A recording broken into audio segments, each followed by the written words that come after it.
Extreme point ആണ് ഇന്ന് Chavara cultural സെന്ററിൽ ഇതുപോലൊരു പ്രിവ്യൂ തിയേറ്ററിൽ ആദ്യമായിട്ടൊരു ആഡ് ഫിലിമിന്റെ ലോഞ്ച് നടക്കുന്നത്. Destination Holidays. Let's go today. ഇങ്ങനെ ഒരു ആഡ് ആക്ച്വലി ഞാൻ കണ്ടിട്ടില്ല. എനിക്കിതൊരു ഭയങ്കര വലിയൊരു കോർപ്പറേറ്റ് ലെവൽ ആഡ് തന്നെയാണ്. ഒരു ബ്രാൻഡ് അംബാസഡർ ആണ്.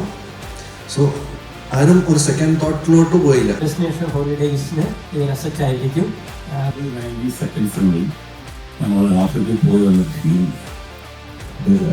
ഡെസ്റ്റിനേഷൻ ഹോളിഡേയ്സിന് ഈ ഡെസ്റ്റിനേഷൻ എന്ന് പറയുന്ന പേര് എനിക്ക് ഭയങ്കരമായിട്ട് ഇഷ്ടപ്പെട്ടു. നമുക്ക് ചില ബ്രാൻഡുകളെ കുറിച്ച് ഭയങ്കര പോസിറ്റീവ് ഫീൽ ചെയ്യും. അപ്പോൾ വരും വർഷങ്ങളിലൊരു നല്ല ഭാവിയിലേക്ക് കുതിക്കുന്ന ബ്രാൻഡായിട്ട് തന്നെ നമ്മുടെ മനസ്സിൽ നമുക്കത് കാണാൻ പറ്റും.